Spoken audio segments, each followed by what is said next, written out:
The room fell silent as the blue light of the hologram flickered in the center of the United Nations Hall. Commander Elisa Martinez gripped the edge of her seat, knuckles turning white. The alien face on the projection looked almost bored as it delivered news that would change the fate of all humanity. "The vote is complete," said the alien representative, its voice translated into flat, emotionless English. "Earth is to be cut off from all galactic affairs, trade, and communication. You have 6 standard galactic months to cease all operations beyond your solar system." Eliza looked around the room. 200 world leaders and military commanders sat in stunned silence. 50 years of trying to fit into the galactic community had ended like this, with a simple announcement that Earth was no longer welcome. "On what grounds?" asked the UN Secretary General, his voice barely steady. The alien's 6 eyes blinked in sequence. "The official record states persistent cultural incompatibility and unpredictable behavioral patterns." The vote was carried by 97% of council members. Eliza noticed Admiral William Carter and Director Patricia Alvarez exchange a quick glance across the room. Their faces showed no surprise, only grim determination. They had expected this day might come. The hologram continued. "Your species will be allowed to maintain its home world and immediate solar system. Any human found beyond these boundaries after the grace period will be subject to immediate detention." "And if we refuse these terms?" asked the Secretary General. The alien's mouthparts clicked together. "Then the terms will be enforced by the combined fleets of the Galactic Council. We hope it will not come to that." The hologram flickered and disappeared, leaving the room in darkness for a moment before the lights automatically brightened. Chaos erupted. Some leaders shouted in anger. Others began urgent whispered conversations. A few simply sat in shock, staring at the empty space where the hologram had been. Eliza made her way through the crowd toward Admiral Carter, who was already heading for the exit with Director Alvarez. "You knew this was coming," Eliza said when she caught up with them in the hallway outside. Carter nodded. "We've been picking up signals for months. The Council has been afraid of us since we developed the new drive technology." "It's not just the technology," Alvarez added. "It's how fast we adapt, how quickly we solve problems. We make them nervous." "So what do we do?" Eliza asked. "Fight? We can't win against the entire Council." Carter shook his head. "No, we do what humans have always done when faced with hostile neighbors." He lowered his voice. "We leave." Alvarez pressed her palm against a hidden scanner on the wall. The hidden door slid open, revealing a secure command center where dozens of officers were already at work. "Welcome to Operation Exodus, Commander Martinez," said Alvarez. "Started as a contingency plan 5 years ago. Now it's our salvation." The wall screen showed thousands of spacecraft designs, resource allocation charts, and star maps with countless routes marked in red. "We've been quietly building colony ships for years," Carter explained. "Hidden factories in the asteroid belt, underwater facilities on Earth, bases on the far side of the moon." "How many ships?" asked Eliza, trying to process what she was seeing. "Enough for everyone," Alvarez replied. "Every human who wants to leave." "But where will we go? The Council controls most of the known galaxy." Carter smiled for the first time. "Most isn't all. The galaxy is bigger than they know. We've been mapping unexplored regions for decades. The Council expects us to beg, or fight, or surrender," said Alvarez. "They don't expect us to simply disappear." Eliza studied the star maps. "How long until we're ready?" "First ships leave next week," Carter said. "We've been moving key personnel and resources for months. The Council thinks they've given us 6 months to wind down operations. We'll be gone in 4. "And Earth?" Eliza asked. Alvarez's face hardened. "We leave it clean and empty." A silent rebuke to those who rejected us. Eliza took a deep breath. "Then we should get to work. 8 billion people won't move themselves." Outside the window, the sun set over New York City. Its people moved through their evening routines, not yet knowing that soon they would call the stars their home. Lieutenant George Blackwell stood at the large window of the observation deck, watching Earth grow smaller in the distance. The blue planet looked peaceful from here, its oceans and clouds hiding the massive evacuation happening on its surface. 6 months had passed since the Galactic Council's decision, and humanity was already gone. "Beautiful, isn't it?" a voice said beside him. George turned to see an older woman in a civilian outfit. Her name tag read Dr. Laura Reed, Agricultural Division. "It is," George agreed. "I never thought I'd see it like this, getting smaller instead of bigger." The massive colony ship Horizon carried over 100,000 people. It was just one of thousands of vessels leaving Earth in what people now called the Great Departure. Some ships were headed to the outer reaches of the galaxy, others toward uncharted regions below the galactic plane. The Horizon was bound for a star system near what humans called the Perseus Arm, far from Council space. "Have you heard anything from the aliens?" Laura asked. George shook his head. "They're confused. Their observation posts report cities emptying, but they don't understand where everyone is going. Our ships are using the new stealth drives. They can't track us once we're past the solar system." An announcement came over the speakers. "All passengers please report to Orientation Room 3 for planetary briefing. Arrival at New Haven system expected in 6 standard months." The observation deck began to clear as people headed to their assigned areas. George remained, taking one last look at Earth. His family had lived in Boston for generations. Now that history was just a memory and some digital photos in his personal device. "Lieutenant Blackwell to command deck." His comm unit buzzed. 5 minutes later, George entered the ship's control center. Captain Nancy Wilson was reviewing data on the main screen. "You called for me, Captain?" George asked. "Yes. We just received a final update from Earth Command," she said. "The last ships will depart in 3 days. Operation Exodus is right on schedule." "And the Council?" George asked. Nancy smiled, still debating how to implement the quarantine.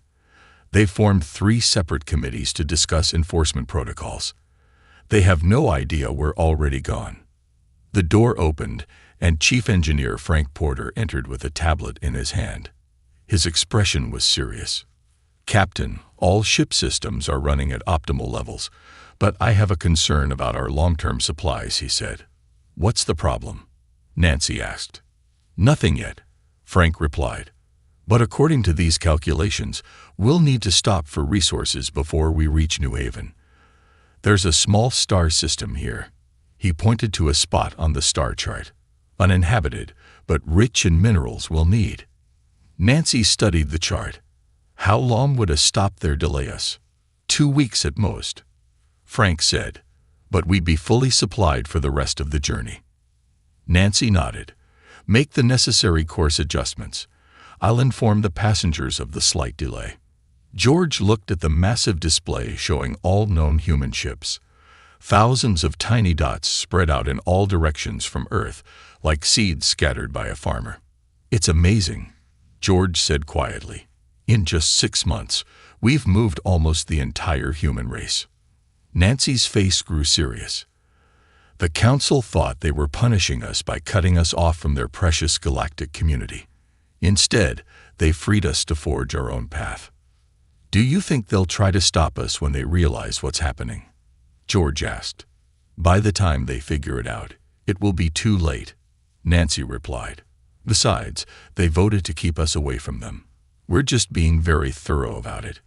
Back on Earth, the last human cities were being systematically emptied. People took only what they could carry, leaving behind clean, empty buildings. No messages, no vandalism, no signs of anger. Just empty streets and silent buildings, growing cold as winter approached a planet without humans to notice it. In the council chambers, delegates continued to debate, unaware that the species they had voted to contain was already spreading throughout the galaxy, quiet as whispers in the dark. 5 years had passed since the Great Departure. Sophia Ramirez sat in her communications hub on the planet New Haven, surrounded by screens showing messages from human settlements across the galaxy. As Earth's former top communications expert, she now coordinated the vast network that kept humanity connected despite the enormous distances between colonies. Message from the Orion Group, called out her assistant, Alan Roberts. They've successfully established their third settlement. Population 6,000 and growing. Sophia nodded and marked the update on her star map. The display showed thousands of green dots, each representing a human colony. Unlike other species who settled in tight clusters, humans had spread far and wide. Some traveled to the dense star fields near the galactic core. Others ventured to the outer spiral arms, where stars were more distant from each other. A brave few even traveled perpendicular to the galactic plane, into regions no council species had ever explored. How many colonies does that make now? Sophia asked. Alan checked his data. Just over 3,000 confirmed settlements. Probably a few hundred more we haven't heard from yet. And still no contact from the council. None, Alan replied. Our listening posts near council space pick up their communications, but they're still confused. They've sent search parties to a few systems, but our colonies are either too well hidden or too far away for them to find. Sophia smiled. Each human colony followed its own path of development, but all shared one important rule: maintain absolute radio silence toward council space. Humans had not gone into hiding out of fear. They simply no longer considered the council relevant to their future. The door to the communications center slid open, and Governor Stephen Jackson entered. He looked tired but pleased. The new underground city sections are complete, he announced. Another 10,000 people can move in next week. New Haven was one of the largest human colonies with nearly 1 million residents. The entire city was built underground, invisible from orbit. From space, the planet looked uninhabited. Just mountains, forests, and oceans. The Council's scout ships had already passed by twice without noticing anything unusual. Any word from the research division? Sophia asked. Stephen nodded. They've made a breakthrough with the new drive system. Ships can now travel 3 times faster than before. We're sharing the designs with all colonies. The Council would be terrified if they knew how quickly we're advancing, Alan said. The Council is no longer our concern, Stephen replied. We've moved beyond them. A young woman rushed into the room, her face excited. Governor, the first babies born on New Haven have arrived. Twins, a boy and a girl. Stephen's face brightened. The start of the first true New Haven generation. What are their names? Daniel and Nicole Parker, the woman replied. Both healthy and strong. Sophia turned back to her screens as the others celebrated. A message marked urgent had just arrived from a distant colony near the galactic core. Governor, she called. The mining colony at HD 187,298 reports they found something unusual. Ruins of an unknown alien civilization, much older than any council species. Stephen quickly joined her at the screen. Are they sure? Yes. The ruins contain technology far more advanced than anything the council has. And there's something else. She paused, reading further. The ruins have writings that appear similar to ancient Earth languages. The room fell silent as they considered the implications. So we might not be the first humans to reach the stars, Stephen said quietly. If these findings are confirmed, it changes everything we thought we knew about our history, Sophia replied. In that moment, they realized that leaving Earth might have been more than just an escape from the Council. It might have been the first step on a journey back to humanity's true origins among the stars. Across the galaxy, in thousands of new homes, humans continued to build, explore, and grow. Free from the Council's rules and limitations, humanity was beginning to discover its true potential, and perhaps its true past as well. Cerulean scientists Qatar moved carefully through the empty valley on the uninhabited planet. Something was wrong. 6 months ago, this valley had been untouched, pristine. Now the ground showed clear signs of heavy mining operations, yet there was no equipment, no buildings, no waste. Just the clean cuts in the rock face where something, or someone, had removed large amounts of valuable minerals. "Are you recording this?" Sktar asked his assistant. "Yes, Professor," the younger Xerillian replied. "But I don't understand. Council records show no approved mining operations in this sector." Sktar touched the rock wall, feeling the smooth-cut surface. "These are not natural formations. Something was here." Back on their research vessel, Sktar reviewed similar reports now coming in from across the galaxy. An asteroid field in the Dendron system, completely stripped of rare metals. An abandoned outpost on the moon of a gas giant, showing clear signs of human technology. A network of tunnels on a frozen planet near the edge of Council space, tunnels that hadn't existed during the last survey. "It's the humans," Sktar said finally. "They didn't just leave their planet. They're gathering resources." The Council chamber was in an uproar. 20 years had passed since Earth's quarantine, and the humans had seemingly vanished. Now, evidence of their activities was surfacing across the galaxy. Council investigator Philonia, a tall blue-skinned being from an aquatic world, stood calmly before the angry delegates. "The evidence is clear," she said. "Humans have established operations throughout Council space and beyond. They are mining, building, and exploring at a scale we've never witnessed before." "How is this possible?" demanded the Vargan representative. "Our patrols should have detected them. The humans have developed stealth technology beyond our sensors' capabilities," Philonia explained. "They come and go like ghosts, taking what they need and vanishing." "What are they building?" asked the council leader. Philonia displayed holographic images of the mining sites. Based on the types and quantities of resources they're gathering, they're constructing something massive, something that requires enormous amounts of rare metals and energy-conducting materials. "A weapon," suggested one nervous delegate. "Unknown," Philonia replied. "But the scale is unprecedented. They're not just building ships or stations. This is something much larger." On the human colony world of New Horizon, Chief Scientist Peter Martinez supervised the final assembly of the prototype. The massive ring-shaped structure floated in space above the planet, nearly 20 kilometers in diameter. "Power systems at 98%, reported his assistant, Linda Hall. "Quantum field stabilizers holding steady." Peter nodded, his eyes never leaving the display. 20 years of research and development had led to this moment. If it worked, humanity would take a leap forward that the Council species couldn't imagine. "Begin the test sequence," he ordered. The giant ring began to glow with blue energy. At its center, space itself seemed to ripple and fold. "Field is stable," Linda reported. "Sending through the test probe now." A small unmanned vessel moved toward the center of the ring. As it reached the rippling area, it suddenly vanished. The control room was silent for 10 long seconds. "Probe has arrived at target coordinates," Linda finally announced, her voice shaking with excitement. "Transit time, 0.3 seconds. Peter closed his eyes in relief. It worked. The gateway had sent the probe instantly to another human colony 50 light-years away. A journey that would take conventional ship's weeks had happened in less than a second. "Send the signal," Peter said. "Tell all colonies to begin construction of their gateway rings." Across the galaxy, human settlements received the message. The network they had been preparing for 2 decades could now become reality.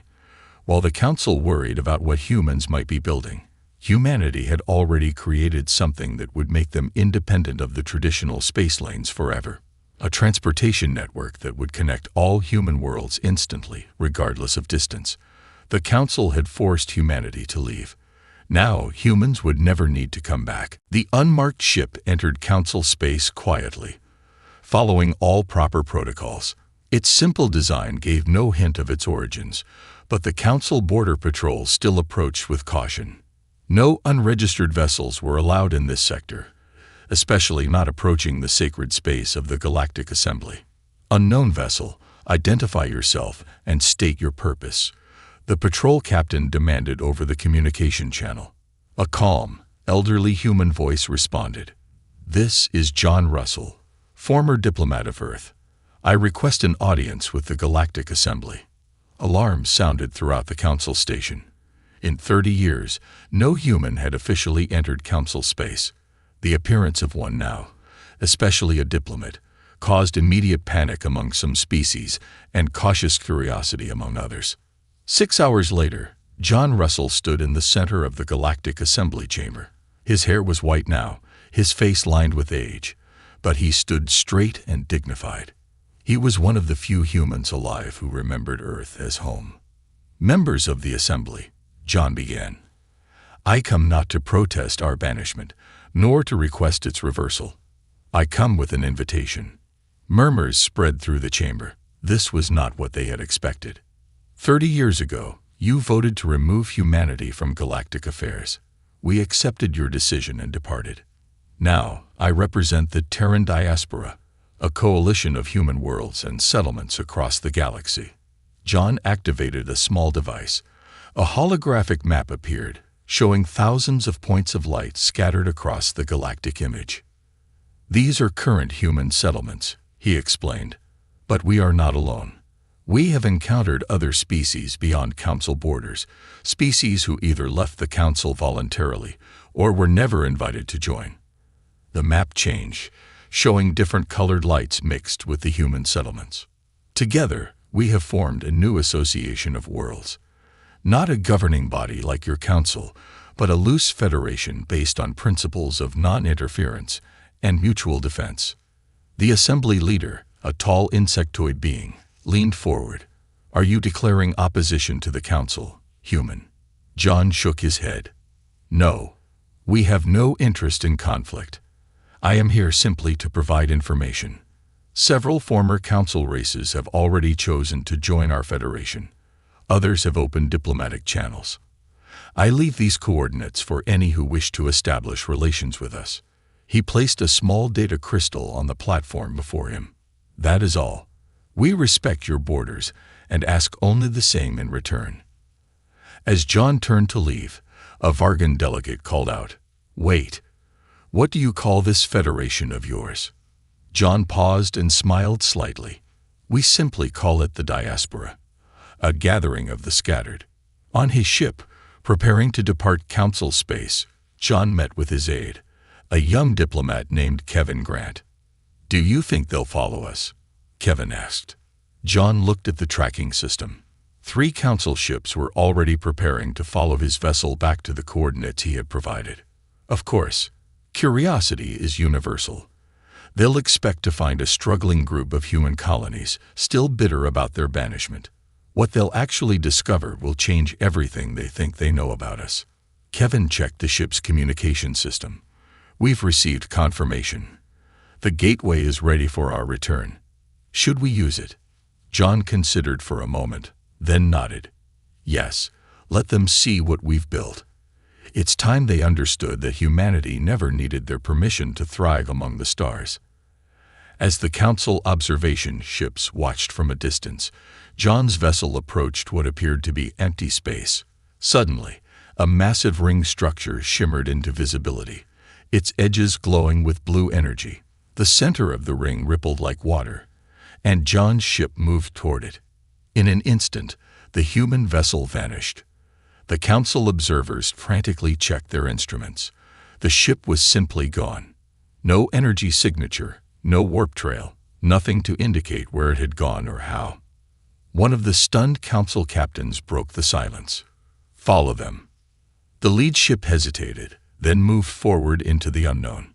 The age of isolation was ending.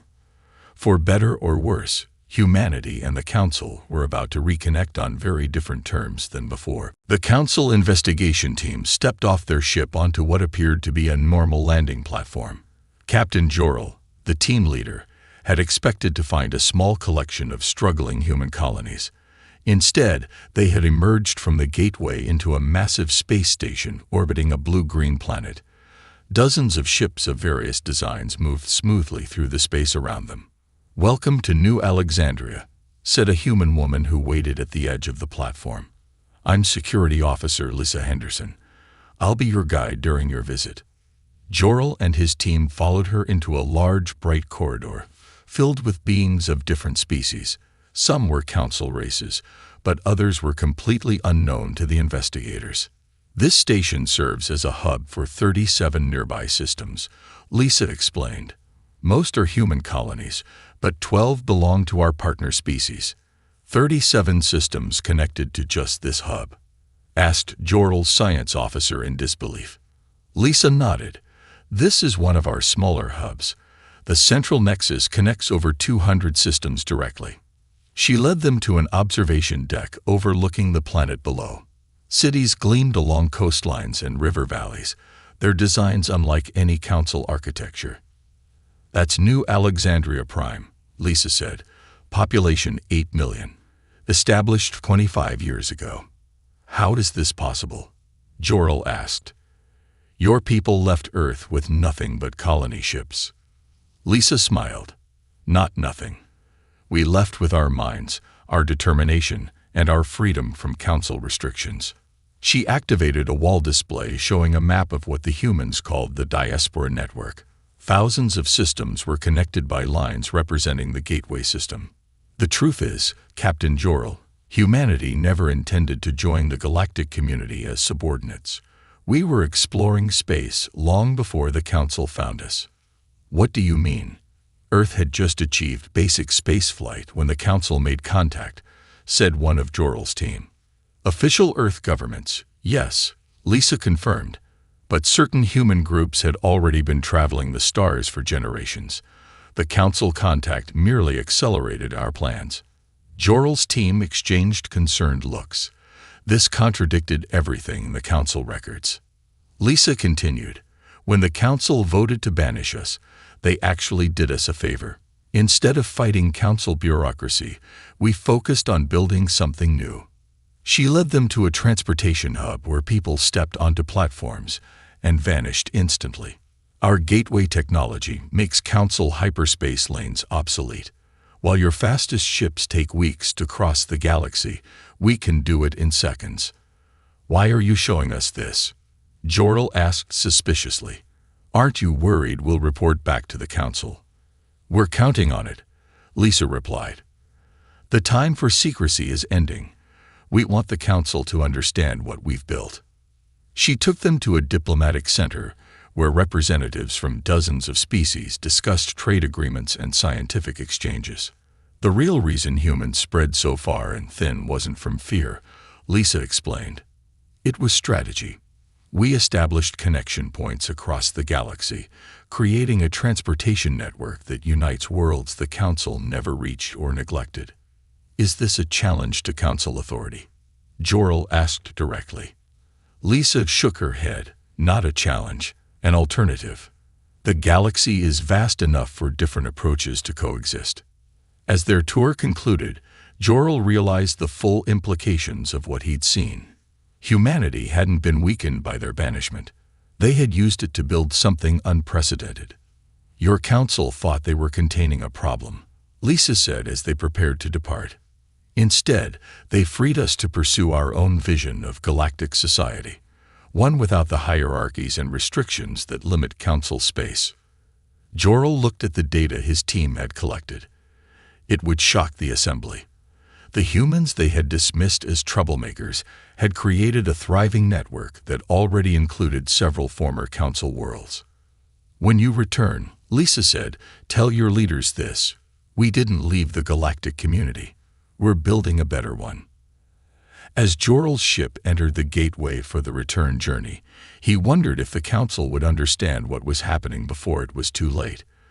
The balance of power was shifting, not through conflict, but through innovation.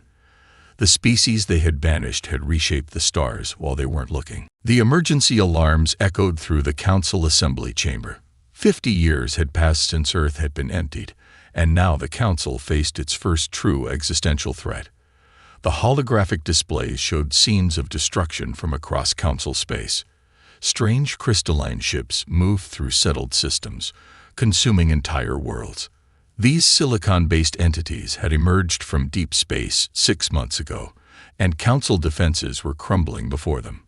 "The Vargan homeworld has fallen," reported the defense coordinator. 3 billion refugees are fleeing to neighboring systems. The assembly leader looked at the strategic map in horror. 4 major Council worlds had already been lost. 6 more were under direct attack. The Council's most powerful warships had proven ineffective against the crystal ships. "We have no choice," the leader said finally. "We must attempt to contact the human diaspora. Their gateway technology might help evacuate threatened worlds." Hours later, the Council's most advanced communication system directed a message toward the coordinates John Russell had provided years earlier. The response came almost immediately. "This is Admiral Ryan Kennedy, commander of the United Terran Defense Fleet. We've been expecting your call." The assembly chamber fell silent as a holographic image appeared. A human male in a simple dark uniform stood before them, his expression serious but not unkind. "You've been expecting this?" the leader asked. Admiral Kennedy nodded. "We've been tracking the crystal entities for nearly 15 years. Our observation posts throughout the uncharted regions detected their approach long ago." "You knew this threat was coming and said nothing," demanded the Vargan representative, his voice shaking with anger. "We attempted to warn you 3 times," Kennedy replied calmly. "Each time, your border patrols turned our messengers away, citing the banishment protocols." The Council members exchanged uncomfortable glances. Those protocols had been strictly enforced until very recently. "Can you help us?" asked the leader directly. Kennedy studied the Council members for a long moment. "Yes, but with conditions. The diaspora will open its gateways to evacuate threatened worlds and deploy our defense fleets to contain the crystal entities. In return, the Council must formally recognize the diaspora as a sovereign entity and permanently revoke Earth's banishment." Murmurs spread through the chamber. Some saw this as extortion, others as a reasonable request. Additionally, Kennedy continued, "All races currently under Council protection will be given the choice to remain with the Council or join the diaspora." "That's outrageous," shouted one delegate. "You're using this crisis to break apart the Council." Kennedy shook his head. "We're offering freedom of choice, something the Council has rarely provided its member races." The leader raised a hand for silence. "How effective are your defenses against these entities? We've lost our most advanced battleships with barely any impact." In response, Kennedy transmitted battle footage showing diaspora vessels engaging the crystal ships. The human ships moved with impossible speed, their weapons causing the crystal structures to shatter and collapse. "Our quantum destabilizers target the unique molecular structure of the entities," Kennedy explained. "We've successfully defended 12 systems already." The leader conferred quietly with the senior delegates. They had no real choice. Without the diaspora's help, billions more would die. "We accept your terms," the leader said finally. "The banishment of Earth is hereby revoked. The diaspora will be recognized as a sovereign entity within galactic space." Kennedy nodded. "Gateway coordinates are being transmitted to your emergency channels now. Evacuation ships will arrive within the hour. Our defense fleets are already moving to engage the crystal forces in the Procyon and Sirius sectors." As the transmission ended, one elderly council member spoke quietly. 50 years ago, we thought we were containing a danger by banishing humans. Instead, we may have ensured our own survival." Throughout Council space, massive gateway rings shimmered into existence. Diaspora evacuation ships poured through, bringing hope to worlds that had been facing certain destruction. What the Council had once feared had become their salvation. The great galactic experiment was entering a new phase, not through the Council's careful planning, but through humanity's unexpected response to rejection. Captain Natalie Hughes stood on the bridge of the Terran vessel Reconciliation as it entered orbit around a blue-green planet, Earth. 100 years had passed since humanity had left their birthplace behind. Now, they were coming home. "It's beautiful," said her first officer, Eric Miller. Cleaner than in the old images. Natalie nodded. A century without human industry had allowed Earth to heal. Forests had reclaimed abandoned cities. Oceans had cleared of pollution. Wildlife had returned to areas long dominated by humans. Preliminary scans show air quality is better than pre-Exodus levels, reported Science Officer Carol Green. Radiation levels normal. The planet has recovered remarkably well. Through the viewports, Natalie could see other ships in orbit, vessels from 50 different species, both former council members and diaspora allies. Today marked the signing of the Galactic Concordat, a new agreement that would reshape relations throughout known space. "Transport is ready, Captain," Eric said. "The delegation is waiting." 30 minutes later, Natalie stood among the partially restored grounds of the old United Nations building in New York. Vegetation had claimed much of the structure, but the main assembly hall had been carefully restored for today's ceremony. Representatives from all participating worlds took their places in the hall. Some were former enemies, others long-standing allies. The Crystal Entity crisis had been contained 3 years earlier through joint Diaspora Council operations. Now both groups sought a more permanent solution to their coexistence. Elder Jorel, once a council investigator and now the assembly leader, took the central podium. Beside him stood Admiral Sam Rivera, the current leader of the diaspora. 100 years ago, Jorel began, the old council made a decision based on fear. They saw humanity as a threat to be contained. Today, we acknowledge that was a mistake. Admiral Rivera nodded. And humanity made choices too. Rather than fight or beg for inclusion, we forged our own path among the stars. Both sides have learned valuable lessons. Together, they activated a holographic display showing the text of the Galactic Concordat. Its terms were simple but revolutionary. Earth would become a neutral diplomatic zone, protected and administered jointly by all signatories. The old council would dissolve, replaced by a more equitable assembly where all species had equal representation. Gateway technology would be shared, connecting all worlds regardless of political affiliation. Each world would maintain its own laws and customs, but a small set of common principles would ensure basic rights for all sentient beings. With this agreement, Jorel said, we end a century of division.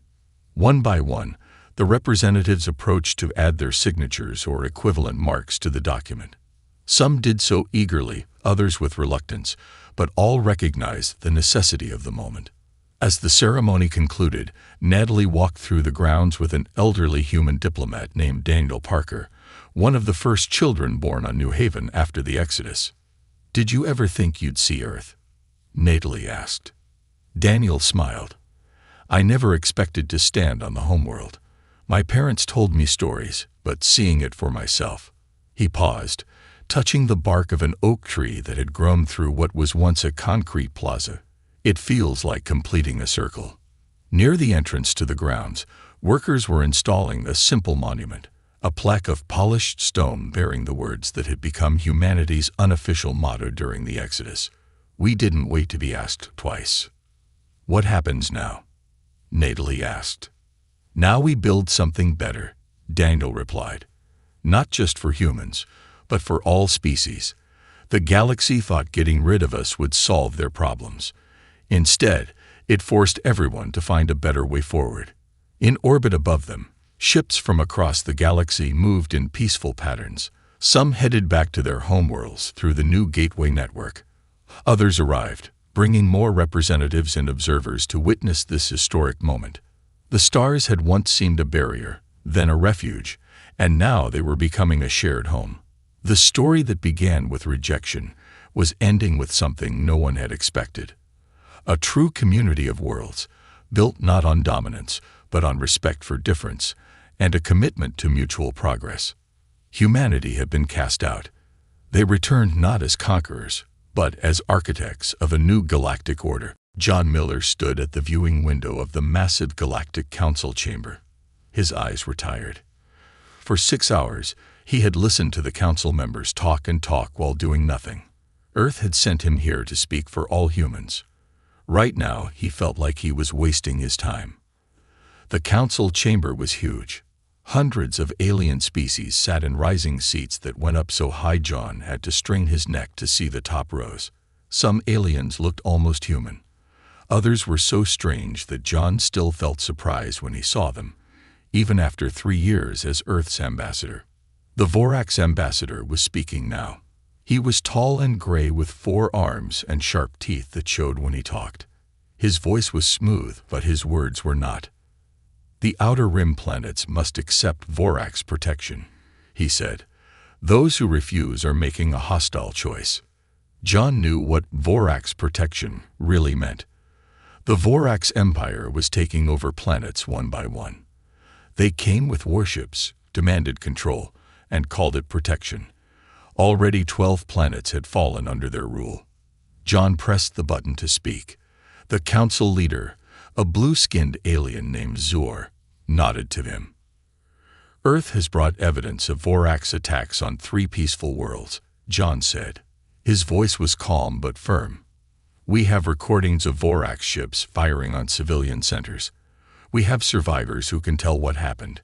The council must act now." The Vorax ambassador laughed. "Humans always see threats where there are none. Your species is too young to understand galactic politics." Other council members nodded. John saw pity in some of their eyes. It made him angry. Zor spoke in his slow voice. "The council has considered Earth's evidence. We find it concerning but not conclusive. We will form a committee to study the situation over the next 6 months." John closed his eyes. Another committee. Another delay. By then, more worlds would fall. "This is the 4th committee in 2 years, John said. "While you talk, people die." Zor frowned. "Ambassador Miller, please remember council protocol. Emotional outbursts are not permitted." John looked around the chamber. Most members had already stopped paying attention. Some were talking among themselves. Others were checking data on their screens. No one cared. That night, John called President Lisa Warren. Her face on the screen looked as tired as he felt. "They're not going to help," John said. "They don't believe us, or they don't want to believe us." Lisa nodded. "The Defense Council met today. Our reports show the Vorax have doubled their fleet size in the past month. They're preparing for something big." "What do we do?" John asked. "I've been thinking about this for a long time," Lisa said. "The Council gives us nothing. Their technology sharing program has been a joke. Their defense pact has never been tested, but we have to follow their rules. Rules that keep us weak." John understood what she was suggesting. No human world has ever left the Council. It would be a huge step. "Sometimes the only way forward is to walk away," Lisa said. "I've already spoken with the World Senate. The vote was 76 to 24 in favor." John felt a weight lift from his shoulders. "So it's decided." "Almost. We need our ambassador to deliver the message." Lisa looked at him closely. "This will make you unpopular with your council friends." John thought about the dismissive looks, the ignored warnings, the endless committees. What friends? The next day, John stood before the council again. The chamber was full. News of an important Earth announcement had brought everyone in. "People of the Galactic Council," John began. "For 50 years, Earth has been a loyal member of this body. We have followed your rules. We have sent our ships to help when asked. We have shared our unique human perspectives." The room was silent now. "In return, we have been ignored and dismissed. Our warnings about the Vorax threat have been met with committees and delays. Today that ends." John took a deep breath. "As of this moment, Earth and all human colonies withdraw from the Galactic Council. We will chart our own path forward." The chamber erupted in noise. Some members shouted questions. Others laughed, as if it were a joke. Zor kept calling for order.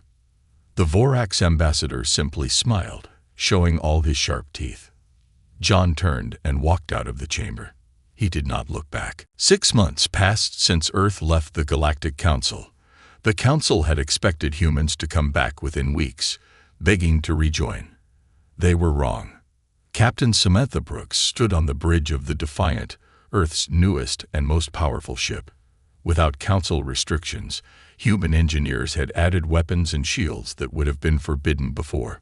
"Captain, we're picking up a distress signal," said the young officer at the communication station. "It's not in any language we know." Samantha moved to his side. "Play it, Officer Clark." A strange sound filled the bridge. It wasn't words, but a series of clicks and whistles. Yet Samantha could hear the fear in it. "Where is it coming from?" she asked. "A small ship, about 3 light minutes from here. They're running from something." Samantha didn't hesitate. "Set course to intercept. Full speed." The Defiant moved quickly through space. Soon they saw the small ship. It was damaged, with burn marks along one side. Behind it, a larger ship was firing weapons. "That's a Vorax hunter," Samantha said, recognizing the sharp angles of the enemy ship. "Shields up. Warn them to stop their attack." The Vorax ship ignored the warning. It fired again at the small ship. "They're going to destroy them," Officer Clark said. "Not today," Samantha replied. "Target their weapons and fire." The Defiant's new weapons hit the Vorax ship with surprising force.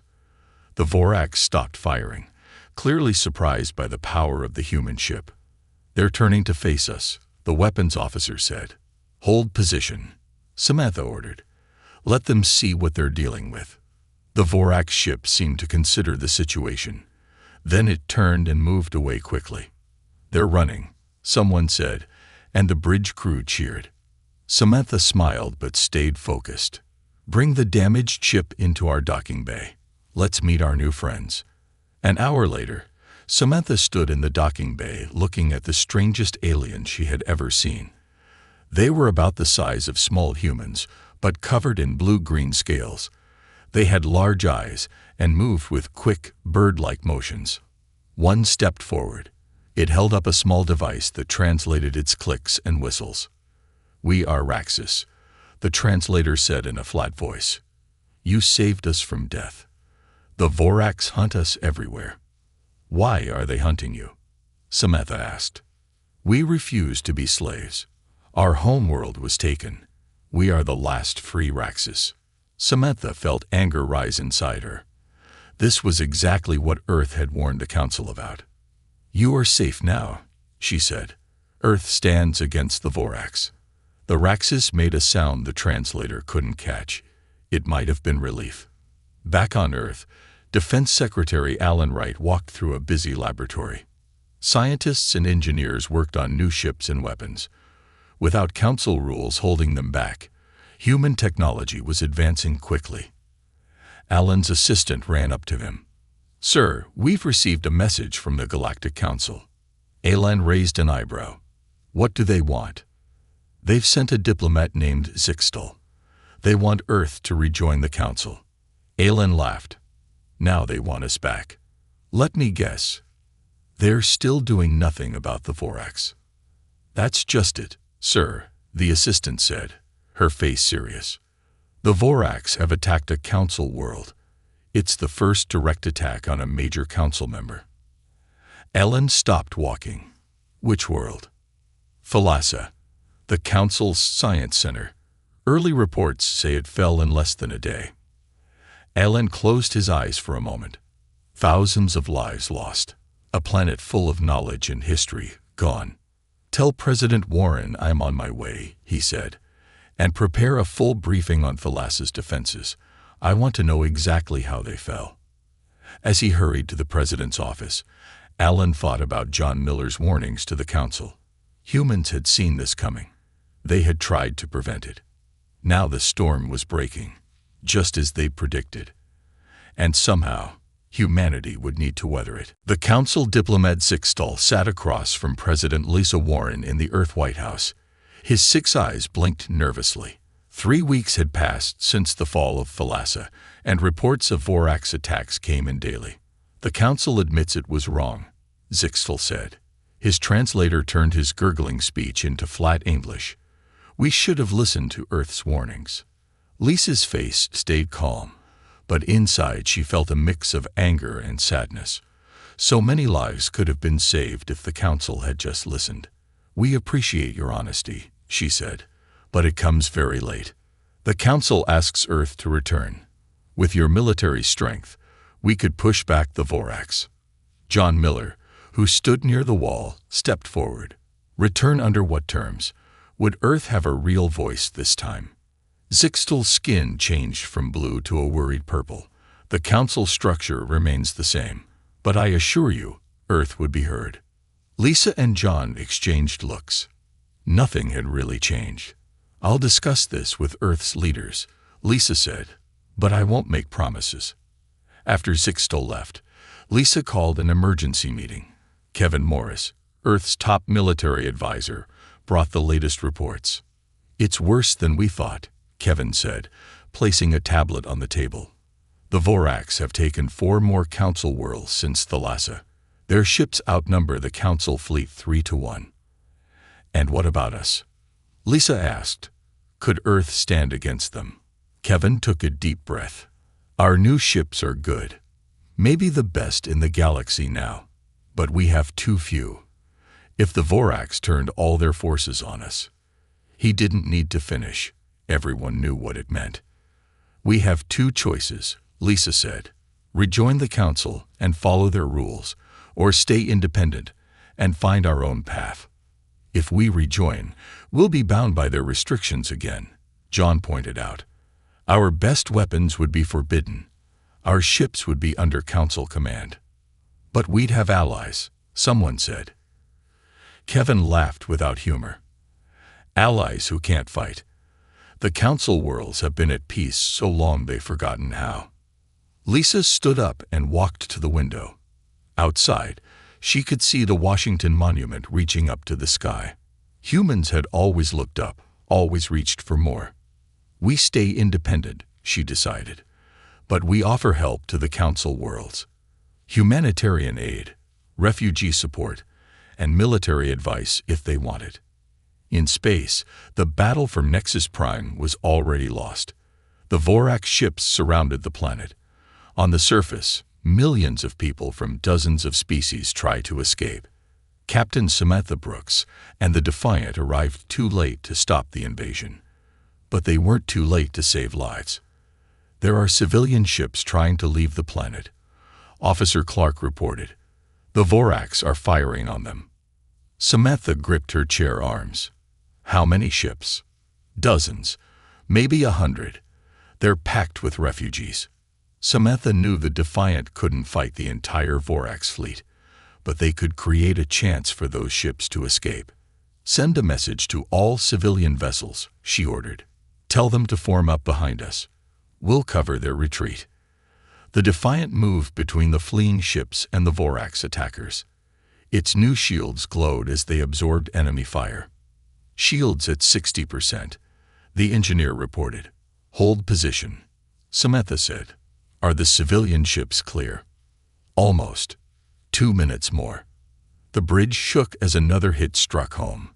"Shields at 40%. Samantha watched the screen as the last refugee ships moved to safety. "All civilians clear, Captain." "Get us out of here," Samantha ordered. "Maximum speed." The Defiant turned and raced away from Nexus Prime. Behind them, the Vorax didn't pursue. They had already won the planet. The escaping refugees meant nothing to them. Samantha looked at the passenger count from the rescued ships. Over 30,000 people saved. It wasn't a victory, but it was something. "Set course for Earth," she said quietly. "Let's bring these people home." 3 months later, Earth had changed. Cities now held aliens of dozens of species who had fled the Vorax. Parks became refugee camps. Schools taught children with blue skin, extra arms, or eyes on stalks alongside human kids. Paul Johnson walked through the largest camp in what used to be Central Park in New York. As Earth's refugee coordinator, he had the hard job of finding homes for millions of people who had lost everything. "Mr. Johnson," called a voice. Paul turned to see a tall, thin alien with skin that looked like tree bark. This was Cree, the leader of refugees from the planet Arbor. My people thank you for the new housing units. Paul smiled. You're welcome. How are your tree-growing projects coming along? Kree's face split in what passed for a smile among his people. Very well.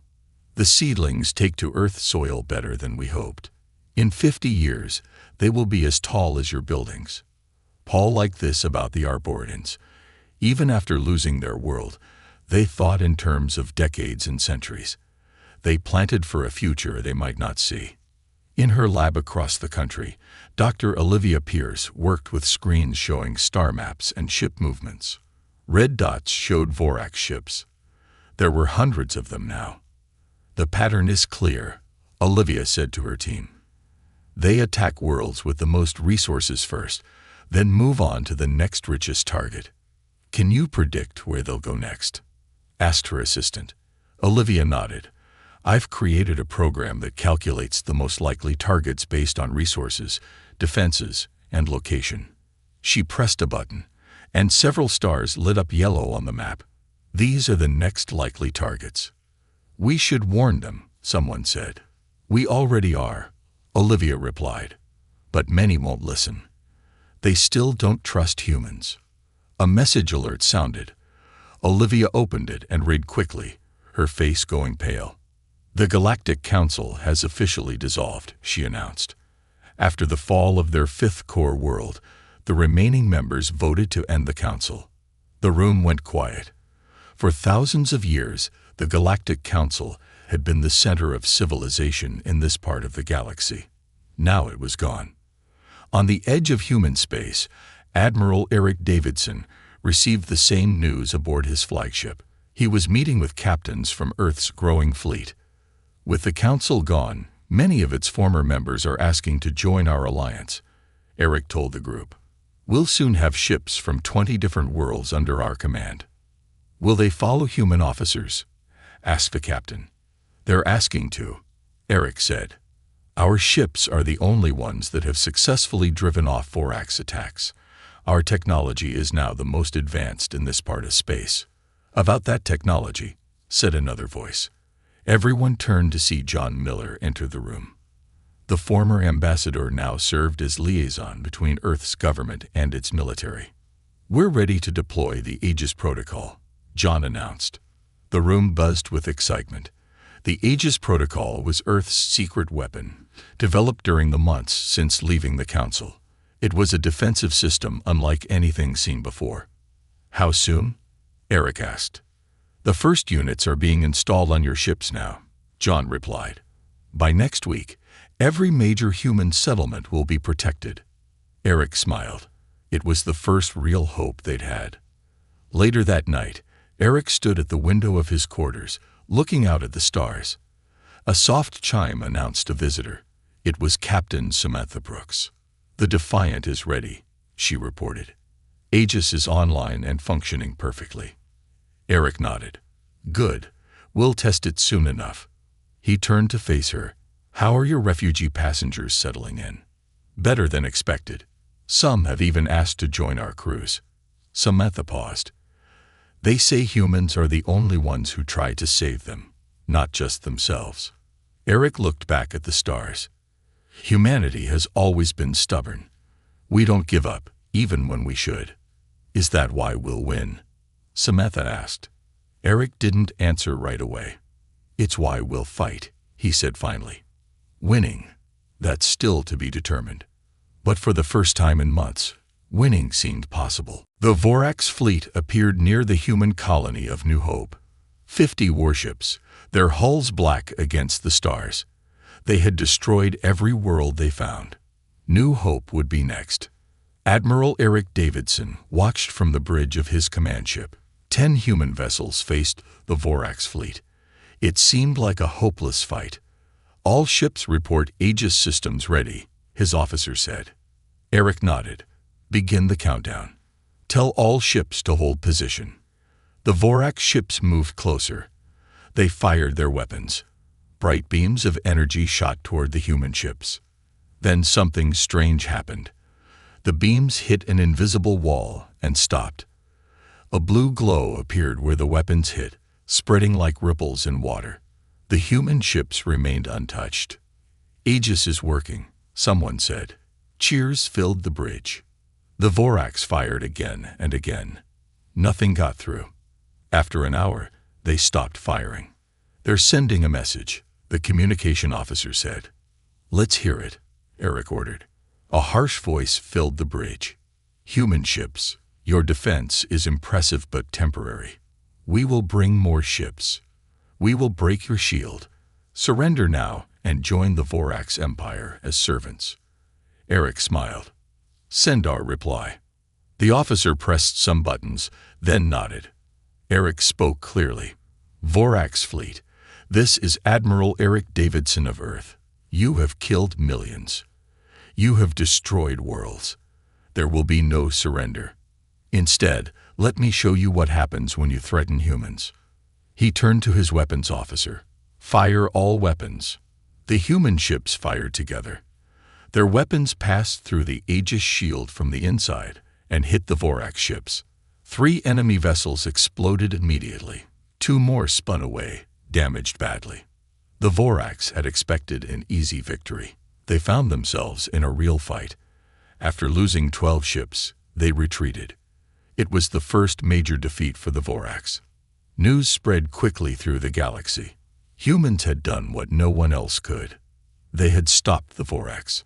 On Earth, Karen Mills worked to build a stronger alliance. As chief negotiator, she met with representatives from 20 former Council worlds. "Earth offers full protection to any world that joins our alliance," she told them. "We ask only that you contribute what you can to the common defense." A blue-skinned alien spoke up. "The Council always demanded we follow their every rule. What rules does Earth impose?" Karen shook her head. "We don't seek to rule you. Each world governs itself. We unite only against the common threat." Another alien asked, "And after the Vorax are defeated, will humans become the new rulers of the galaxy?" Karen thought carefully before answering. "Humans don't want to rule. We only want to live in peace, to explore, to learn. Power for its own sake has never been our goal." Many representatives nodded. They had seen how humans treated refugees, sharing their world without asking much in return. It was very different from the Council's approach. By the end of the day, 15 more worlds had joined the alliance. That night, the Vorax made their first direct move against Earth. Emperor Drakthor sent 3 assassins to kill President Warren. They landed in a small ship outside Washington. But humans had learned to be careful. Security Chief Frank Nelson had set up new scanning systems that detected the assassins as soon as they landed. Frank led a team to capture them. In the dark woods, they surrounded the Vorax assassins. "Surrender," Frank called out. The Vorax didn't surrender. They attacked. The fight was quick but violent. 2 humans were hurt, but all 3 assassins were captured. Frank brought one of the assassins to a secure room for questioning. The Vorax was large and gray with sharp teeth and 4 arms now bound with strong restraints. "Why did you come to kill our president?" Frank asked. The Vorax assassin hissed. "Emperor Drakthor has marked all human leaders for death. You have defied the Empire. You have shown others they can defy us too." Frank nodded. This confirmed what they suspected. The Vorax feared what humans represented more than they feared human weapons. "Your emperor made a mistake," Frank said. "When you threaten humans, you don't make us weaker, you make us stronger." The assassin just stared with hate in his eyes. He didn't understand. But soon, all the Vorax would. Dr. Greg Williams held a piece of Vorax technology in his hands. It was part of a weapon taken from a destroyed enemy ship. For weeks, his team had studied Vorax equipment, looking for weaknesses. "I think I found something," Greg told his assistant. "Look at how their shield generators are designed. There's a pattern in the energy flow." The assistant looked at the screen showing the inside of the device. "I see it. The energy cycles every 3 seconds." Greg nodded. "If we time our weapons to hit at exactly the right moment in that cycle, we can break through their shields with much less power." This discovery changed everything. Greg immediately sent the information to Admiral Davidson. A plan began to form.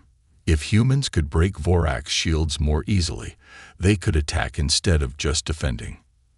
Admiral Davidson called the plan Operation Daybreak. It would be the first major offensive against the Vorax. The target was the Vorax staging area near the fallen world of Thalassa, where hundreds of enemy ships gathered. This is a risky operation, Davidson told his captains aboard the command ship Resolute. But if we succeed, we can destroy their main fleet and stop their advance. Captain Samantha Brooks of the Defiant spoke up. My ship has the fastest engines. We should lead the attack, draw their attention. Admiral Davidson considered this. Agreed. The Defiant will lead the first wave. The rest of the fleet will follow once their defenses are engaged. The plan had more parts than just the space battle. Colonel Michelle Adams would lead ground forces to the surface of Thalassa. Their mission was to free thousands of people being held as slaves by the Vorax. We'll drop in at night, Michelle told her soldiers. Small teams, moving quietly. Our goal is to reach the holding camps and escort the prisoners to the transport ships. One soldier raised his hand. What about the Vorax ground forces? Michelle showed them a map. They concentrate their troops here, here, and here. We'll avoid those areas when possible. When not possible, we fight. The day before the operation, Dr. Olivia Pierce arrived on the Resolute with her team. They had a critical job: disable the Vorax shield generator that protected the entire staging area. We can't knock it out completely, Olivia explained to Admiral Davidson. But we can create a gap, a blind spot. It will last about 10 minutes. That's all we need, Davidson said. The next day, Operation Daybreak began. The Defiant raced toward the Vorax staging area, weapons firing. As planned, Vorax ships moved to attack it. Keep them focused on us, Samantha ordered her crew.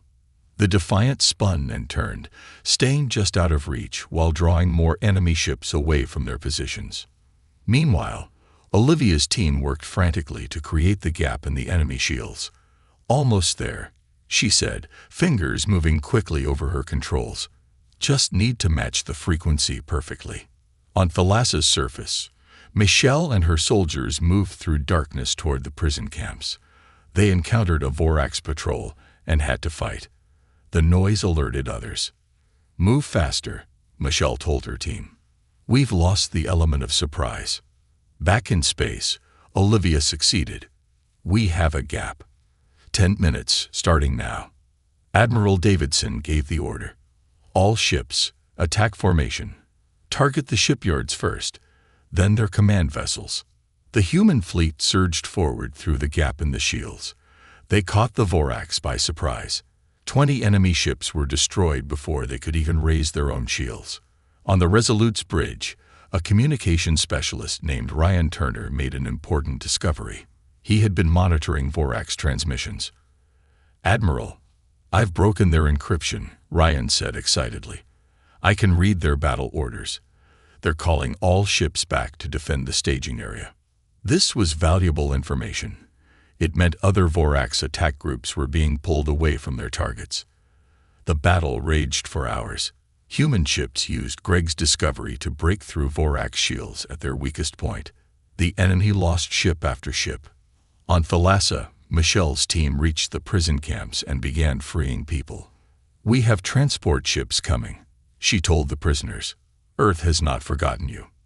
By the end of the day, Operation Daybreak was a success, but at a high cost. 3 human ships were destroyed. The Resolute was badly damaged. Admiral Davidson was wounded when a console exploded on the bridge. But the Vorax had lost more than 50 ships, and their staging area was in ruins. Thousands of prisoners had been freed from Thalassa. For the first time, the Vorax Empire was on the defensive. With Admiral Davidson wounded, command of the human fleet passed to Laura Garcia. She had been second in command, and now faced the greatest challenge of her career. The Vorax were desperate and dangerous. The Vorax are moving their forces to the Antares system, Laura told her captains during their first meeting. Our scouts report they are gathering every ship they have. Why Antares? Asked a captain. Laura showed them images on a large screen. They have a research base there.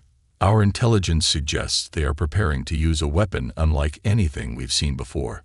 The images showed a massive device being built around one of the stars in the Antares system. It looked like a giant ring. What is that thing? Someone asked. We believe it's a star killer, Laura said. Everyone went quiet. If they can destabilize a star and cause it to go supernova, they could destroy entire systems at once. No shield could stop that. The captains looked at each other with worry. This was no longer about winning a war. It was about preventing a weapon that could kill billions. We need to stop them before they can use it, Laura said. We are preparing a mission to Antares. On Earth, the situation was becoming difficult. Millions of refugees filled every available space. Food was scarce. People were tired. President Warren met with her advisors to discuss the crisis. We cannot support more refugees, said one advisor. Our resources are stretched too thin already. What do you suggest? Lisa asked. Turn them away. Leave them to die. The advisor looked down, unable to answer. Paul Johnson, who managed the refugee program, spoke up. We can make room. It will be hard, but we can do it. Humans have faced hard times before. Lisa nodded. We will not abandon these people. They have lost everything because the council ignored the threat, just as they ignored us. Word of this decision spread through the refugee camps. Aliens who had feared humans would eventually reject them felt relief and gratitude. Many volunteered to help however they could. In his lab, Dr. Greg Williams worked frantically to develop a countermeasure to the Vorax star killer. He called it Sunburst. The concept is simple, he explained to President Warren over a video call. We create a field of energy that stabilizes the star's core, preventing it from collapsing. Can it work? Lisa asked. Greg rubbed his tired eyes. In theory, yes. But we've never tested it. We can't exactly practice on a star. How close do you need to get to deploy it? Greg hesitated. That's the hard part. The device must be placed very close to the star, almost within its outer atmosphere. Lisa understood what that meant. Any ship carrying the device would likely be destroyed. How soon can it be ready? She asked. 3 days, Greg replied. Maybe 4.